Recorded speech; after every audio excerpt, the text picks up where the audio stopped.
76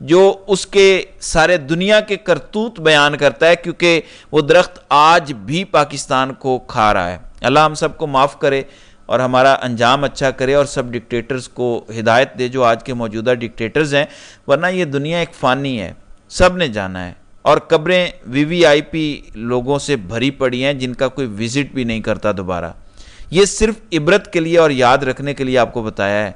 اب ناظرین کرام، جو صورتحال سامنے آ رہی ہے وہ یہ ہے کہ PTI تحریک تحفظ آئین پاکستان کے پلیٹ فارم سے بار بار محمود خان اچکزئی ایک بات کر رہے ہیں، اور ساتھ PTI کے لوگ بیٹھے ہوئے ہیں کہ ایک ایسی حکومت بن جائے غیر متنازع 4 ماہ کے لیے، جس کے بعد الیکشن کروائے جائیں شفاف۔ عمران خان یہ پہلے پیشن گوئی کر چکے ہیں الیکشن سے پہلے کہ ایک الیکشن 2024 میں ہوں گے، کیونکہ انہیں پتا تھا اس میں یہ دھاندلی کریں گے، نہیں جیتنے دیں گے PTI کو۔ PTI نے اس کے باوجود ناقابل یقین پرفارمنس دی ہے، لیکن عمران خان کی پریڈکشن تھی کہ 2024 کے بعد ایک الیکشن 2025 میں ہونے ہیں۔ اب عمران خان یہ بات دوبارہ کر چکے ہیں کہ شفاف الیکشن ہی مسائل کا حل ہیں۔ وہ اپنا مینڈیٹ کیوں نہیں واپس مانگ رہے؟ زیادہ زور تو مینڈیٹ پہ ہونا چاہیے۔ ناظرین کرام، میں سمجھتا ہوں کہ کمپنی سرکار خودکش جیکٹ پہنے ہوئے ایک بمبار کی طرح ہے۔ یہ خودکش بمبار کہہ رہا ہے کہ بٹن میرے ہاتھ میں ہے، اگر مجھے گھیرا اور مجھے رستہ نہ دیا تو میں نے خود کو بھی تباہ کر لینا ہے اور تم سب کو بھی تباہ کر دینا ہے۔ آپ نے اس سچویشن کو سمجھنا ہے کہ اس ٹائم عمران خان جیسا نیشنل لیول کا لیڈر، بلکہ ورلڈ لیول کا لیڈر، میری رائے میں منڈیلا سے بڑا لیڈر، اس ٹائم ایک ہی چیز سوچ رہا ہے کہ اس خودکش بمبار سے میں نے اپنے ملک اور عوام کو کیسے بچانا ہے۔ اسٹیبلشمنٹ خودکش بمبار بنی ہوئی ہے، اگر اس کو رستہ نہ دیا تو یہ وہ بٹن دبا دیں گے جس کے بعد تباہی اور واپسی کا کوئی رستہ نہیں ہے۔ تو باعزت پسپائی کا رستہ کیسے ہو سکتا ہے کہ اگر سب لوگ شفاف الیکشن کی طرف چلے جائیں، اگر مینڈیٹ واپسی کی طرف جاتے ہیں؟ حالات جو بن رہے ہیں کہ سید منصور علی شاہ جمہوریت کی بات کر رہے ہیں، آئین کی بات کر رہے ہیں، اور پھر اطہر من اللہ تو کھل کے بول رہے ہیں کہ اس الیکشن میں جس طرح سے کیا گیا، جب پریکولیس سرکمسٹانسز کے تحت یہ الیکشن ہوئے ہیں، سب کو نظر آ رہا ہے یہ 2+2 ہے۔ پٹن والے جس طرح آڈٹ کر رہے ہیں حلقہ وائز، نواز شریف کے حلقے کا ہوا، پھر جو سلمان اکرم راجہ جیتے ہوئے تھے انہیں ہروا کے اون چودھری کو جتوایا گیا، اس حلقے کا جو ہے وہ آڈٹ ہوا۔ اسی طرح مزید آڈٹ ہوں گے، مزید چیزیں سامنے آئیں گی، دباؤ بڑھتا جائے گا، اور پھر ایونچولی سپریم کورٹ میں یہ درخواست پہنچ جانی ہے، اور جب سپریم کورٹ اٹھا لے گی اور قاضی صاحب نہیں ہوں گے تو بہت ساری پازیٹیو ڈیولپمنٹ سامنے آ سکتی ہیں۔ ایسے میں خودکش بمبار سے اپنے ملک کو اور اپنی عوام کو بچانے کا ایک ہی رستہ ہے کہ حلقے کھلیں گے تو دوسری طرف نون لیگ والے دعویٰ کیا کرتے ہیں کہ ہم نے سیکٹر کمانڈروں کو، نیچے کرنیلوں کو پیسے دیے اپنی سیٹوں کے لیے، ہم نے فارم 47 والی حکومت کوئی خیرات میں تو نہیں لی۔